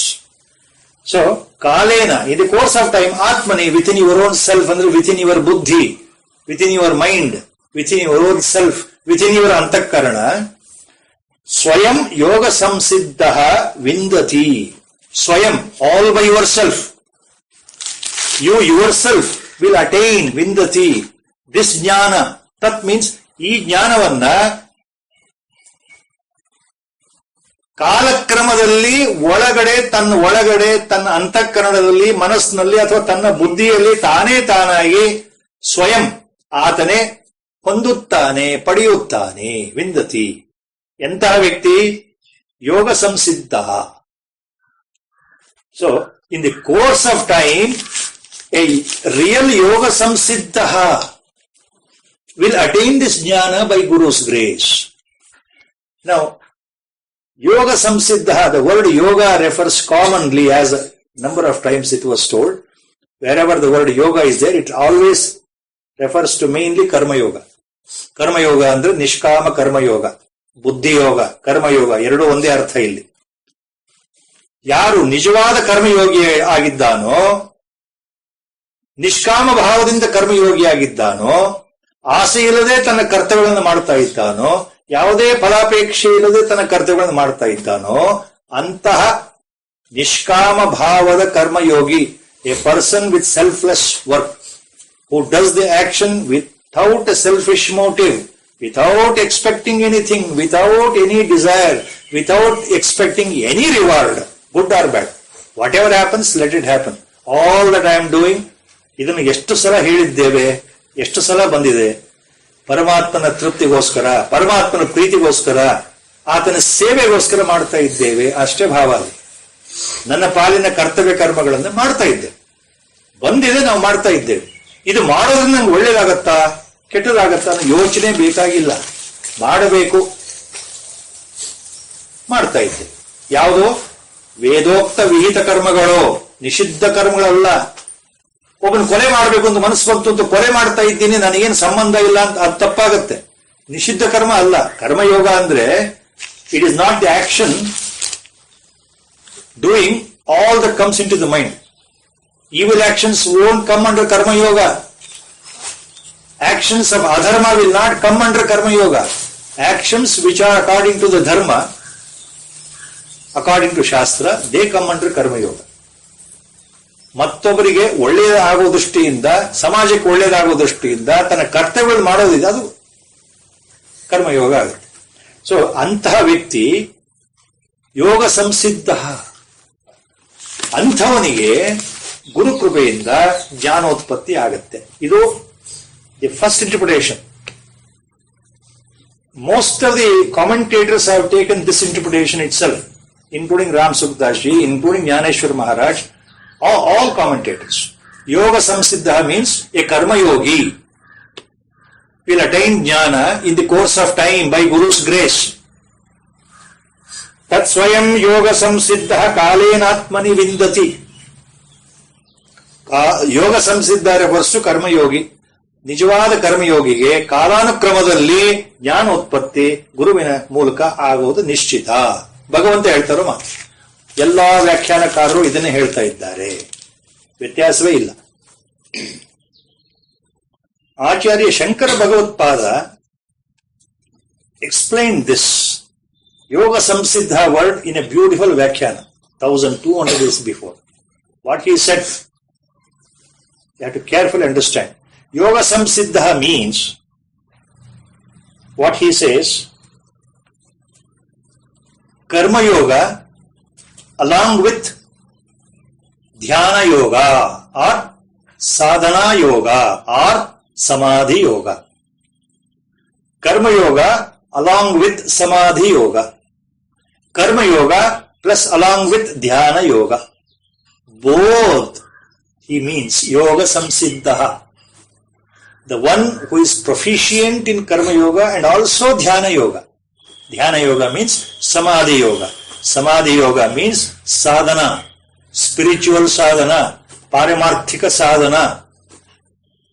The injunctions given by the Guru to be followed. It can be in the form of japa or nama sankirtana or dhyana. Whatever Guru says, follow it earnestly till the last breath. So, Acharya says that word as dhyana yoga or samadhi yoga. So, that should be coupled with karma yoga. ನಿಷ್ಕಾಮ ಕರ್ಮಯೋಗದ ಜೊತೆಗೆ ಯಾರು ಧ್ಯಾನ ಯೋಗವನ್ನೂ ಸಹ ಮಾಡ್ತಾ ಇದ್ದಾರೋ ಅಂಥವರು ಯೋಗ ಸಂಸಿದ್ಧ. ಆಚಾರ್ಯ Shankara Bhagavatpada commentary. ಕರ್ಮಯೋಗೇನ ಸಮಾಧಿ ಯೋಗೇನ ಚ ಸಂಸಿದ್ಧ ಸಂಸ್ಕೃತ ಯೋಗ್ಯತಾಂ ಆಪನ್ನ ಸನ್ ಮುಮುಕ್ಷು ಕಾಲೇನ ಮಹತ ಆತ್ಮನಿ ವಿಂದತಿ ಜ್ಞಾನಂ ಲಭತೆ. ದಟ್ ಇಸ್ ದ ವ್ಯಾಖ್ಯಾನ ಫಾರ್ ದಿಸ್ ವರ್ಡ್. ಯೋಗ ಸಂಸಿದ್ಧ ಅಂದ್ರೆ ಯಾರು ನಿಷ್ಕಾಮ ಭಾವದಿಂದ ಕರ್ಮಯೋಗವನ್ನು ಆಚರಣೆ ಮಾಡ್ತಾ ಇದ್ದಾರೋ, ಜೊತೆಗೆ ಸಮಾಧಿ ಯೋಗವನ್ನೂ ಸಹ ಆಚರಣೆಗೆ ತಂದುಕೊಂಡಿದ್ದಾರೋ, ಅಂದ್ರೆ ಜಪ ತಪ ಅಥವಾ ಧ್ಯಾನವನ್ನೂ ಮಾಡ್ತಾ ಇದ್ದಾರೋ ಅಂತ ಅರ್ಥ.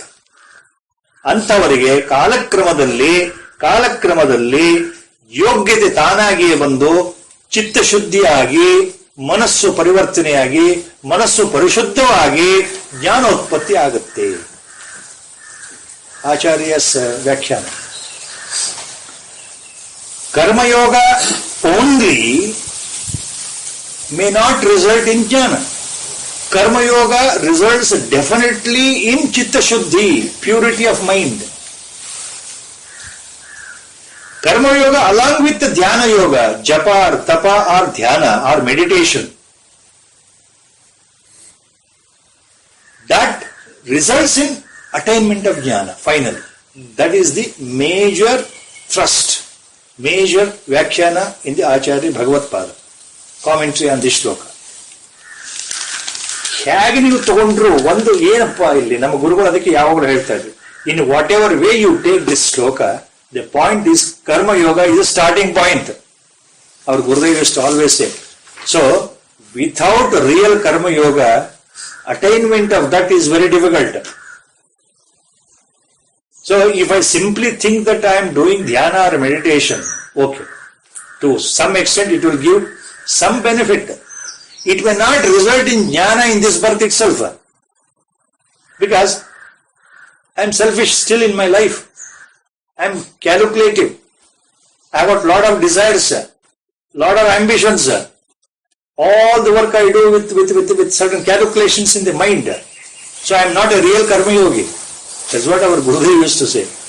Practice this simple karma yoga. Whatever you do it earnestly, sincerely. Don't tag on your mind to the result. Very simple. How our Gurudev used to say. ಇಷ್ಟು ಸಣ್ಣ ವಿಷಯ ಅರ್ಥ ಆಗಲ್ಲ ನೋಡಪ್ಪ ಜನಗಳಿಗೆ. ನೀವು ನಿಮ್ಮ ಎಲ್ಲಾ ಕೆಲಸಗಳನ್ನ ಮಾಡಿ ಶ್ರದ್ಧೆಯಿಂದ ಮಾಡಿ, ಅದು ಫಲದ ಬಗ್ಗೆ ಮನಸ್ಸು ಮಾತ್ರ ಅಲ್ಲಿ ಹೋಗೋದು ಬೇಡ. ಏನಾಗುತ್ತೆ ನಾಳೆ, ಇದ್ರಿಂದ ನನ್ಗೆ ಒಳ್ಳೇದಾಗತ್ತಾ, ಕೆಟ್ಟ ಬರುತ್ತಾ, ಎಷ್ಟು ದುಡ್ಡು ಬರುತ್ತೆ, ಇದು ಯಾವ ಚಿಂತೆನೂ ಬೇಡ. ಭಗವಂತ ಇದ್ದಾನೆ. Leave everything to him. Do your work, but leave everything to him. This is what he says karma yoga. That is difficult for us to follow. That's what he used to say. ನಮಗೆ ಇದನ್ನು ಮಾಡ್ಲಿಕ್ಕೆ ಕಷ್ಟ ಆಗ್ತಾ ಇದೆ ಅಂತ ಹೇಳ್ತಾ ಇದ್ರು ಗುರುಗಳು. ನೀವು ಎಲ್ಲ ಭಗವಂತನಿಗೆ ಬಿಟ್ಬಿಡಪ್ಪ, ನಿನ್ನ ಪಾಡಿ ನೀನ್ ಮಾಡ್ಕೊಂಡು ಹೋಗಪ್ಪ. ಅದು ನಿಜವಾದ ಕರ್ಮಯೋಗ ಆಗುತ್ತೆ. ಅದರಿಂದ ಒಳಗಡೆ ಇರೋ ಭಗವಂತ ಸುಪ್ರೀತನಾಗ್ತಾನೆ, ಗುರು ಸುಪ್ರೀತನಾಗ್ತಾನೆ. ಆಮೇಲೆ ನೀವು ಮಾಡ್ತಕ್ಕಂಥ ಮೆಡಿಟೇಷನ್ ಆರ್ ಧ್ಯಾನ ಜಪಕ್ಕೆ ಒಂದು ಮಹತ್ವ ಬರ್ತದೆ. Automatically sitting inside, observing you, the ಆತ್ಮ itself is nothing but Guru. Guru himself is Atma. Atma himself is Paramatma. ಎಲ್ಲವೂ ಅದೇ ಆದ್ದರಿಂದ, ಒಂದೇ ವಸ್ತು ಆದ್ದರಿಂದ ಒಳಗಡೆ ಅಂದರೆ the grace will follow from inside. That is what our Guru always say. All Mahatmas say, grace is there all the time. It will follow automatically, silently. Grace will work. You may not know at all.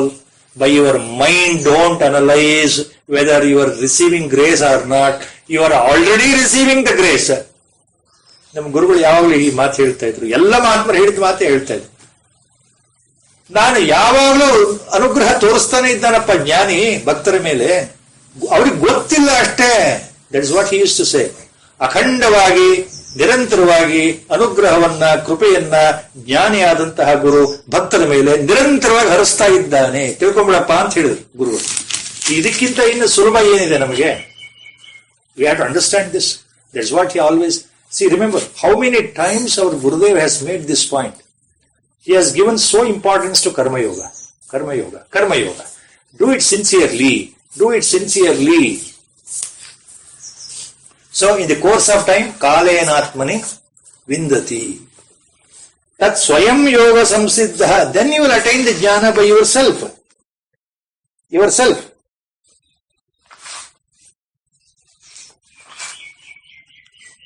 Then, next, we may develop a doubt here. Lord ಏನ್ ಹೇಳ್ತಾ ಇದ್ದಾನೆ, ನಿನ್ನೊಳಗೆ ಜ್ಞಾನ ಉತ್ಪತ್ತಿ ಆಗತ್ತಲ್ಲಪ್ಪ.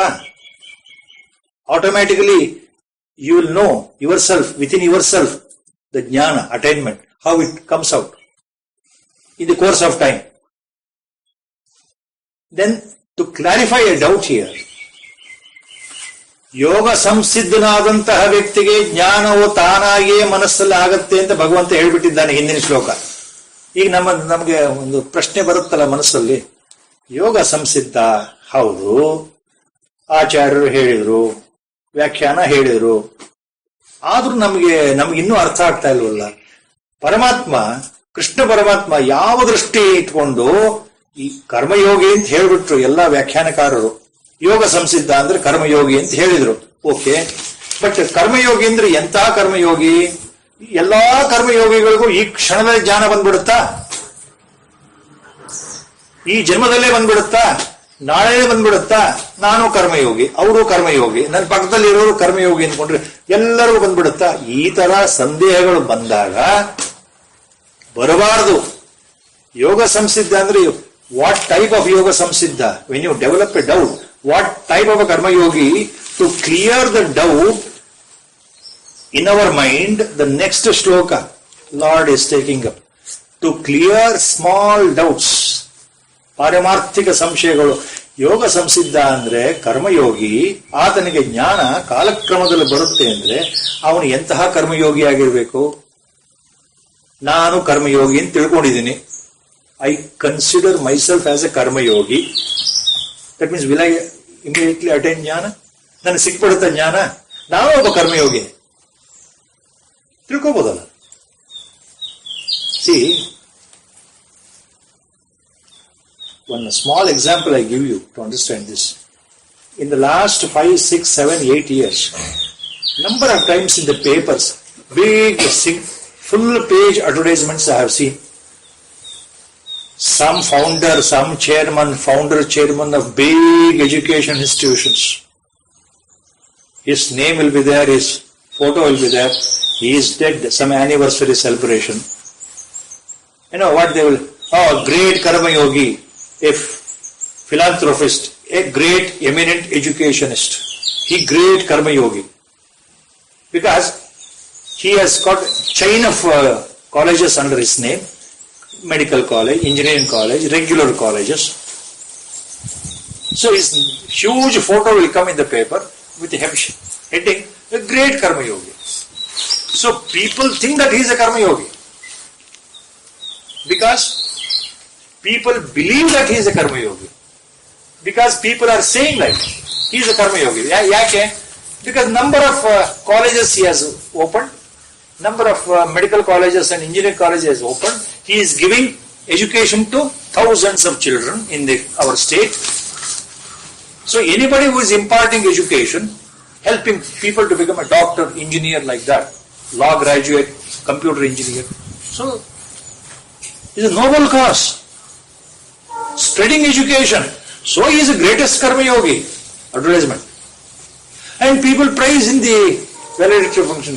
The people who are paid money, they go on praising him. So is he a real Karma Yogi? He's a pakka businessman. A businessman cannot be Karma Yogi. Our Gurudev was telling like this. A person, chairman or a president of a college, private college, if he thinks that he is a Karma Yogi, he is a great fool of an ass, our Gurudev said. Because he is doing business. Is he giving free education? No. How much donation he takes for a medical seat? Everybody knows. How much donation he takes for engineering seat? Everybody knows. How much black money he has got? Everybody knows. He can think. So how can you call him as a Karma Yogi? Like that.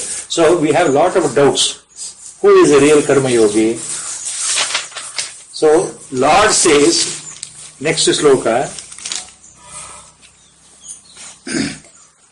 ಎಂತಹ ಯೋಗ ಸಂಸಿದ್ಧನಿಗೆ ಜ್ಞಾನ ಬರುತ್ತೆ, ಜ್ಞಾನ ಪ್ರಾಪ್ತಿ ಆಗತ್ತೆ ಅಂದ್ರೆ ಶ್ರದ್ಧಾವಾನ್ ಲಭತೆ ಜ್ಞಾನಂ ತತ್ಪರ ಸಂಯತೇಂದ್ರಿಯ ಜ್ಞಾನ ಲಬ್ಧ್ವಾ ಪರಾಂ ಶಾಂತಿಂ ಅಚಿರೇಣಾಧಿಗಚ್ಚತಿ. Another wonderful shloka, most important. Shraddhavan labate jnanam, a wonderful phrase. Just like nahi jnanena sadrusham, one phrase. Shraddhavan labate jnanam, another very important phrase picked up by all Mahatmans while giving discourses on Paramartha, including our Gurudev, during the discussions, these short phrases. So this shloka starts with that beautiful phrase. Shraddhavan labate jnanam tatparah sanyatendriyah jnana labdha param shantim achirenadhigacchati. Jnana labdhva, after obtaining the jnana, the supreme knowledge,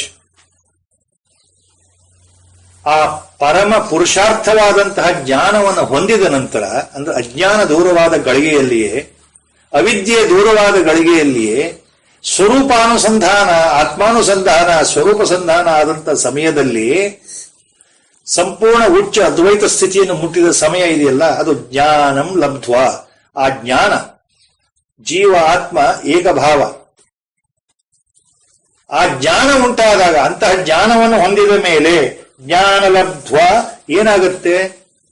ಆ ಜ್ಞಾನ ಬಂದ್ರೆ ಏನಾಗುತ್ತೆ ಭಗವಂತನೇ ಹೇಳ್ತಾ ಇದ್ದಾನೆ. ನಮ್ಮ ಸಂದೇಹಗಳಿಗೆ ಒಂದು ಸಣ್ಣ ಸಣ್ಣ ಸಂದೇಹ, ಬಹಳ ಕೆಲವು ಸಲ ಸಾಮಾನ್ಯರು ಒಂದು ಪ್ರಶ್ನೆ ಕೇಳ್ಬಿಡ್ತಾರೆ, ಉತ್ತರ ಹೇಳಕ್ ಬರೋಲ್ಲ. We can't answer because we don't know how to answer the question. See, one person asked me very innocently, long back, ordinary person, not a spiritual person, very ordinary person. ಮುಕ್ತಿ ಮೋಕ್ಷ ಮೋಕ್ಷ ಮುಕ್ತಿ ಅಂತ ಹೇಳ್ತಾ ಇರ್ತೀರಿ, ಜ್ಞಾನ ಹೊಡಿಬೇಕು, ಜ್ಞಾನ ತಗೊಳ್ಬೇಕು, ಜ್ಞಾನ ಪಡಿಬೇಕು. ಯಾಕೆ ಪಡಿಬೇಕ್ರಿ? ನಮಗೆ ಜ್ಞಾನ ಯಾಕೆ ಬೇಕು? ಮುಕ್ತಿ ಯಾಕೆ ಬೇಕು? ಯಾಕೆ ಬೇಕು? ನಾವೀಗ ಚೆನ್ನಾಗಿಲ್ವಾ? ಈಗ ನಮಗೇನಾಗಿದೆ? ನಮ್ಮ ಪಾಡಿ ನಾವು ಜೀವನ ಮಾಡ್ತಾ ಇದ್ದೀವಿ, ಸಾಯುವವರೆಗೂ ಜೀವನ ನಡೆಯುತ್ತಪ್ಪ. ಎಲ್ಲರೂ ಒಂದ್ ದಿವಸ ಹೋಗ್ತಾರೆ, ನಾವು ಒಂದ್ ದಿವಸ ಹೋಗ್ತೀವಿ. Everybody will die, I will also die one day. Everybody is living, struggling in the life. I am also living and struggling in the life. Since everybody dies, I will also die. What special? Has anybody after death come back and told you where they have gone? ಹೋದ ಮೇಲೆ ಯಾರಾದ್ರೂ ಬಂದು ಹೇಳಿದಾರೇನ್ರಿ ನಮಗೆ, ನಾ ಸ್ವರ್ಗಕ್ಕೆ ಹೋಗಿದ್ದೆ, ನರಕಕ್ಕೆ ಹೋಗಿದ್ದೆ, ಅಲ್ಲಿ ಚೆನ್ನಾಗಿದೆ, ಇಲ್ಲಿ ಚೆನ್ನಾಗಿಲ್ಲ ಅಂತ? ಏನಿಲ್ವಲ್ಲ. ಸತ್ತೋಗೋ ಸಹಜ. The fact is they will die. The fact is I will also die. So ಇನ್ನು ಈ ಜ್ಞಾನ ತಗೊಂಡು ಏನ್ ಮಾಡಬೇಕು? Why you are hankering on this? Why always say you must have attain jnana, you must have Paramatma Jnana, you must have Atma Jnana, you must be realized, you must be emancipated, you must come away from the samsara. Why are you telling what is so special about Jnana? See such questions. Suddenly when they ask you, what answer you will give? Difficult. Because the question is very pure innocence question. Question from the innocent mind. But hitting the bull side. ಆ ಪ್ರಶ್ನೆ ಎಷ್ಟು ಮುಗ್ಧವಾಗಿದೆ ಅಂದ್ರೆ ಬಹಳ ಸರಿಯಾದ ಕರಾರುವಾಕ್ಕಾಗಿದೆ ಪ್ರಶ್ನೆ. ಜ್ಞಾನ ಜ್ಞಾನ ಜ್ಞಾನ ಬೇಕು ಅಂತಿರಲ್ಲಪ್ಪ, ನಮ್ಗೆ ಅರ್ಥ ಆಗಲ್ಲ, ತಗೊಂಡು ಏನ್ ಮಾಡ್ಬೇಕು? ನಾವು ಇಲ್ವಾ ಆರಾಮಾಗೀಗ? ಹೇಗೋ ಜೀವನ ಮಾಡ್ತಾ ಇದೀವಲ್ಲ, ಹೇಗೋ ದಿನಕ್ಕೆ ಒಂದ್ಸಲ ದೇವರಿಗೆ ನಮಸ್ಕಾರ ಮಾಡಿ ಮಲಗ್ತೀವಪ್ಪ. Morning when I wake up, I bow my head to the god. Evening before I go to bed, I bow my head to the god. Why you are telling me that I should have jnana? ಏನು so special about ಜ್ಞಾನ? ಏನ್ answer ಕೊಡಬೇಕು? What answer we should give? We cannot give. Because we are like them only. Our Gurudev used to say, a blind man cannot show the way to another blind man. Only a man with 2 eyes can show a way to the blind man, because he has seen the way. ಒಬ್ಬ ಕುರುಡ ಇನ್ನೊಬ್ಬನಿಗೆ ಏನ್ ದಾರಿ ತೋರಿಸೋದು? So ಜ್ಞಾನ ಯಾಕೆ ಬೇಕು ಅನ್ನೋದಕ್ಕೆ ಇಲ್ಲಿ ಉತ್ತರ ಇದೆ, ಭಗವಂತ ಹೇಳ್ತಾ ಇದ್ದಾನೆ. This is what we have to understand. This is where the commentary is imparted by Acharya Shankara and other Mahatmas. Why we should procure jnana ಅನ್ನೋದಕ್ಕೆ ಆನ್ಸರ್ ದಿಸ್ ಶ್ಲೋಕ. ಶ್ರದ್ಧಾವಾನ್ ಲಭತೆ ಜ್ಞಾನಂ ತತ್ಪರಃ ಸಂಯತೇಂದ್ರಿಯ ಜ್ಞಾನ ಲಬ್ಧ್ವಾ. After obtaining the jnana, what happens? ಪರಾಂ ಶಾಂತಿಂ ಅಚಿರೇಣಾಧಿಗಚ್ಚತಿ. ಅಚಿರೇಣಾದಿ ಜ್ಞಾನ ಬಂದ್ರೆ ಆ ಕ್ಷಣದಲ್ಲಿ, ಅಂದ್ರೆ within no time, at the same moment, ಅಚಿರೇಣ, at the same time, the moment jnana dawns at the same moment ಅಂತ ಅರ್ಥ. ಅಚಿರೇಣ ಪರಾಂ ಶಾಂತಿಂ ಅಧಿಗಚ್ಚತಿ. ಅಟ್ ದ ಸೇಮ್ ಟೈಮ್ ಅಚಿರೇಣ ಅಧಿಗಚ್ಚತಿ. You will get. ಅಧಿಗಚ್ಚತಿ means you obtain what? ಪರಾಂ ಶಾಂತಿ. ಪರಮ ಶಾಂತಿಯನ್ನ ನೀನು ಹೊಂದುತ್ತೀಯಪ್ಪ ಅರ್ಜುನ. ಪರಮ ಶಾಂತಿಯನ್ನು ಹೊಂದೋದು ಅಂದ್ರೆ ಇಲ್ಲಿ ಹೇಳ್ತಾ ಇರೋ ಮಾತು, ಭಗವಂತ ಹೇಳ್ತಾ ಇರೋ ಮಾತಿದು. ಜ್ಞಾನ ಬಂದ್ರೆ ಆ ಬಂದ ಗಳಿಗೆಯಲ್ಲೇ ನೀನು ಶಾಂತನಾಗ್ಬಿಡ್ತೀಯ. ಮನಸ್ಸು ಪರಮ ಶಾಂತಿಯನ್ನು ಹೊಂದುತ್ತೆ, ನೀನು ಪರಮ ಪದವನ್ನೇ ತಲುಪಿಡ್ತೀಯ ಅಂತ. ಪರಮ ಶಾಂತಿ ಅಂದ್ರೆ ಏನು? ವ್ಯಾಖ್ಯಾನ, all the Mahatmas, including Acharya Shankara, Paramashanti according to Acharya Shankara means ಈ ಸಂಸಾರ ಭ್ರಾಂತಿ ನಿವೃತ್ತಿ. ಮಾಯಾ ಬಂಧನ ಕಳೆದು ಹೋಗುತ್ತೆ, ಮೋಹ ಬಂಧನ ಕಳೆದು ಹೋಗುತ್ತೆ. The attachment gets cut. The sutra of attachment which has held us to the samsara, that is automatically cut. That bandhana of moha, attachment, totally severed. Samsara ಅನ್ನೋ ಭ್ರಾಂತಿ ಇದೆಯಲ್ಲ, the whole thing is real. It is totally negated. That means, Paramashanti means, you immediately wake up to the reality. The whole thing is unreal. Your mind becomes totally so calm, totally blissful. ಇಲ್ಲಿ ಶೋಕ ಮೋಹ ನಿವೃತ್ತಿ, ಮಾಯಾ ಮೋಹ ನಿವೃತ್ತಿ, ಭ್ರಾಂತಿ ನಿವೃತ್ತಿ. ಯಾವುದೋ ಸಂಸಾರ ಭ್ರಾಂತಿ ನಿವೃತ್ತಿ. ಆಚಾರ್ಯ ಶಂಕರ ಸೇಸ್. ಸೊ ಪರಮಶಾಂತಿ ಮೀನ್ಸ್ ಭ್ರಾಂತಿ ಹೊರಟೋಗುತ್ತೆ. The delusion goes away, your attachment goes away, your emotional bondage goes away. You are no more attached to the whole world. You are living in the world, but you are not attached at all. Totally 24 hours, your mind is serene, calm and quiet. That is Paramashanti. Totally 24 hours, mind is at a total quiet solitude. ಅದು ಯಾವುದು? ಪರಮಶಾಂತಿ. ಪರಮಶಾಂತಿ ಅಂದ್ರೇನು? ಸದಾ ಕಾಲ ಮನಸ್ಸು ಆನಂದ ಸ್ಥಿತಿಲಿರೋದು. ಎಂತಹ ಆನಂದ? ಜಗತ್ನಲ್ಲಿ ಯಾವ ಸುಖ ನೀವು ಆನಂದ ಅನ್ಕೊಂಡಿದ್ದೀರೋ ಅದಕ್ಕೆ ಲಕ್ಷ ಲಕ್ಷ ಪಾಲು ಹೆಚ್ಚಿನ ಆನಂದ. It is eternal ananda, eternal bliss. It will never vanish. It will never vanish. See, whatever enjoyment, pleasure has got time limitation. It is influenced by time. Long back it was told, whatever enjoyment, whatever pleasure, whatever joy, limited to the time. But this Paramashanti, unbound, unlimited, everlasting, always. You are, in common English, you are under total nasha, never-ending nasha. You will never come back from that nasha, from that state of highest bliss. So, all that is happening inside, outside you are normal. Outside there is no change. You appear the same person to others as you were appearing before. Outside, ಹೊರಗಡೆಯಿಂದ ನಿಮ್ಮ ಯಾವ ಬದಲಾವಣೆ ಕಾಣಲ್ಲ. ನಿಮ್ಮ ಹೆಂಡತಿಗೆ ನೀವು ಅದೇ ಹಿಂದಿನ ದಿವಸ ಯಾವ ರೀತಿ ಗಂಡನಾಗಿ ಕಾಣ್ತಾ ಇದ್ರಿ, ಈಗಲೂ ಹಾಗೆ ಗಂಡನಾಗೆ ಕಾಣೋದು. ಮಗನಿಗೆ ತಂದೆಯಾಗೆ ಕಾಣ್ತೀರಿ, ಶತ್ರುವಿಗೆ ಶತ್ರುವಾಗಿ ಕಾಣ್ತೀರಿ, ಮಿತ್ರರಿಗೆ ಮಿತ್ರರಾಗೆ ಕಾಣ್ತಾ ಇದ್ದೀರಿ. ಯಾವ ಬದಲಾವಣೆ ಹೊರಗಡೆಯಿಂದ ಕಾಣಲ್ಲ. All that is happening is sudden, automatic, on the spot, total internal transformation. ಯಾವುದು? ಸುಪ್ರೀಂ ಬ್ಲಿಸ್, ಪರಮಶಾಂತಿ. Your mind is totally annihilated. Absolutely no doubts of iota of any kind in the mind. Total fear negated. Body conscious negated. ನಾನು ದೇಹ ಅನ್ನೋ ಪ್ರಜ್ಞೆನೇ ಇರಲ್ಲ ನಿಮಗೆ. ನೀವು ನಿಮ್ಮ ಶರೀರವನ್ನ, ಬೇರೆಯವ್ರನ್ನ ನೀವು ಯಾವ ರೀತಿ ನೋಡ್ತೀರೋ ಹಾಗೆ ನೋಡ್ಕೊಳ್ತೀರಿ. ನಿಮ್ಮ ಎದುರಿಗೆ ಯಾವ ವ್ಯಕ್ತಿ ಬಂದಾಗ you know that the person is coming and sitting in front of you.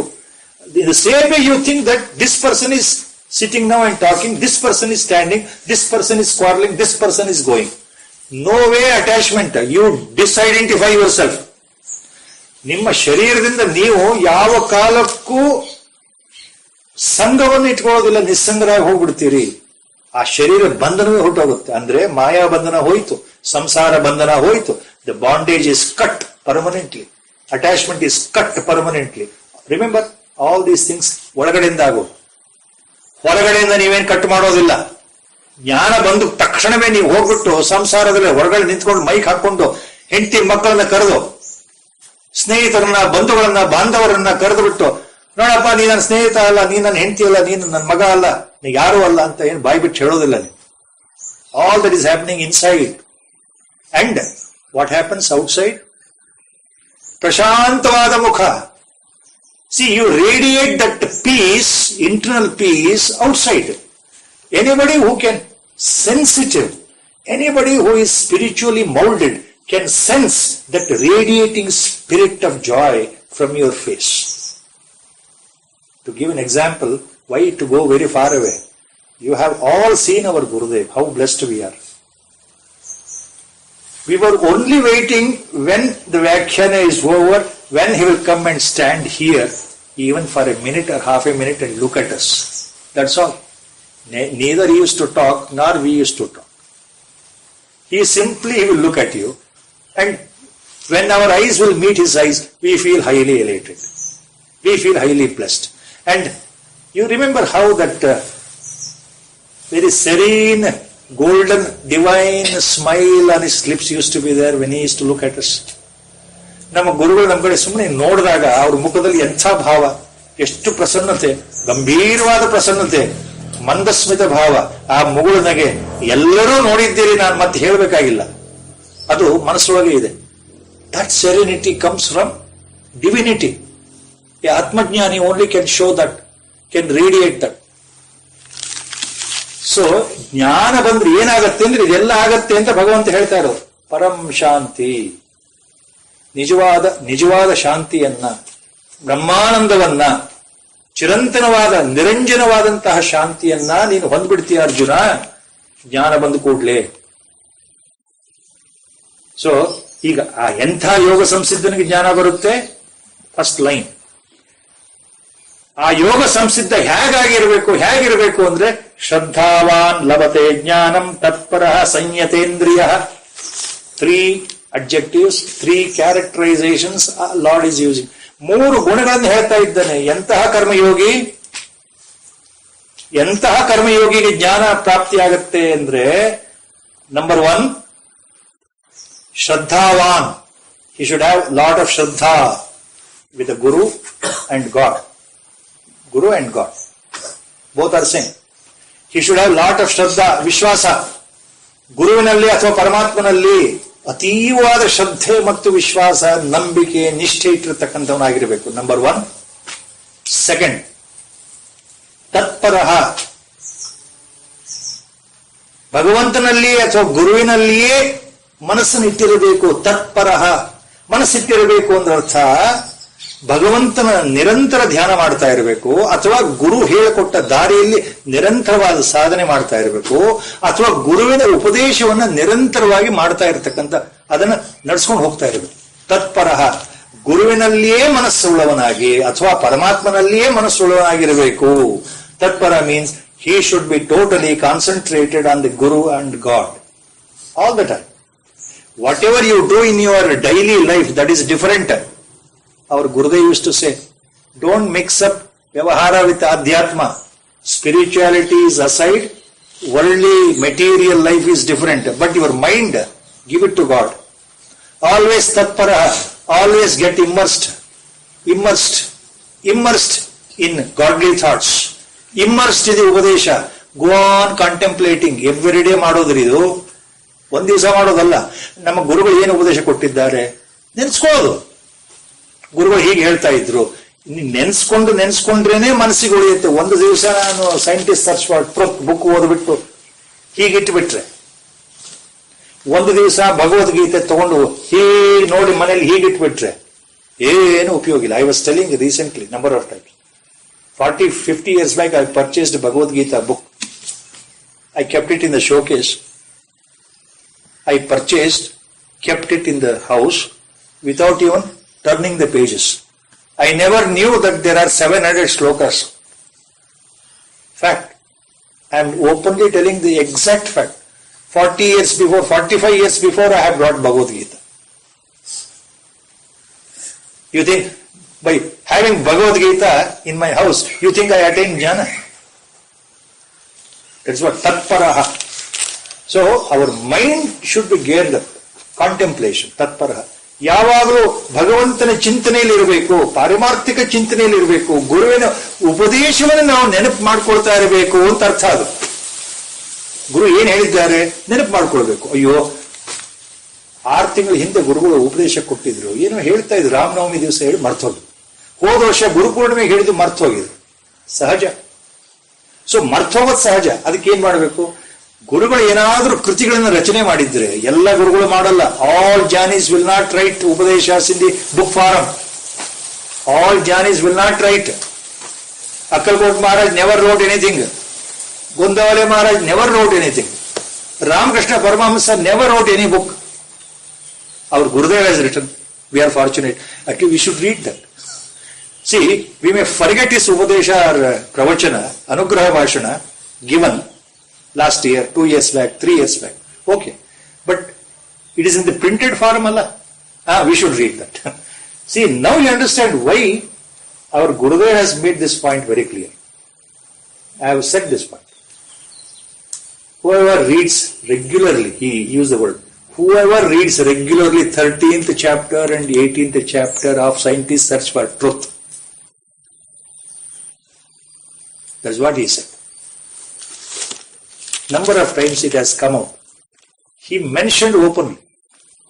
Whoever reads that regularly, remember the word regularly, not that I have read the Scientist Search for Truth, sir. Wonderful book, sir. How beautifully Gurudev has written. Not like that. Do you recollect what is there in 13th chapter? Do you recollect what is there 18th chapter?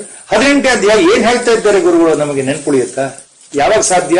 ತತ್ಪರನಾಗಿದ್ದರೆ, ಆಗಾಗ್ಗೆ ಓದ್ತಾ ಇದ್ದರೆ ಆ ಶಬ್ದಗಳು ಕಿವಿಗೆ ಉಳಿಯುತ್ತೆ, ಕಿವಿಗೆ ಬೀಳುತ್ತೆ ಅಂತ ಅರ್ಥ. ತತ್ಪರ. 2ನೇ ಸಂಯತೇಂದ್ರಿಯ, 3ನೇ ಕ್ವಾಲಿಫಿಕೇಶನ್. ಬರೀ ಶ್ರದ್ಧೆ ಒಂದಿದ್ರೆ ಸಾಲದು ಕರ್ಮಯೋಗಿಗೆ, ಯೋಗ ಸಂಸಿದ್ಧನಿಗೆ. ಬರೀ ತತ್ಪರನಾಗಿದ್ರೆ ಸಾಲದು. He should be ಸಂಯತೇಂದ್ರಿಯ. Control your sense organs. The most difficult thing in life.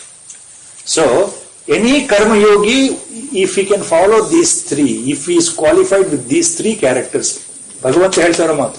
Lord is saying, the one who is Shraddhavan, the one who is Tatpara, the one who is Sanyatendriya, for him he will attain the ಜ್ಞಾನ. ಗುರುಗಳ ಸಂಕಲ್ಪ ಇವತ್ತಿಗೆ ಇಲ್ಲಿ ಮುಗಿಸ್ತಾ ಇದ್ದೇವೆ. ವಸುದೇವ ಸುತಂ ದೇವಂ ಕಂಸಚಾಣೂರಮರ್ದನಂ ದೇವಕೀ ಪರಮಾನಂದಂ ಕೃಷ್ಣಂ ವಂದೇ ಜಗದ್ಗುರುಂ. ಮೂಕಂ ಕರೋತಿ ವಾಚಾಲಂ ಪಂಗುಂ ಲಂಘಯತೆ ಗಿರಿಂ ಯತ್ಕೃಪಾತಮಹಂ ವಂದೇ ಪರಮಾನಂದ ಮಾಧವಂ. ನಾರಾಯಣಂ ನಮಸ್ಕೃತ್ಯ ನರಂ ಚೈವ ನರೋತ್ತಮಂ ದೇವೀಂ ಸರಸ್ವತೀಂ ವ್ಯಾಸಂ ತತೋ ಜಯಮುದೀರಯೇ. ಹರಿ ಓಂ ನಮೋ ಭಗವತೆ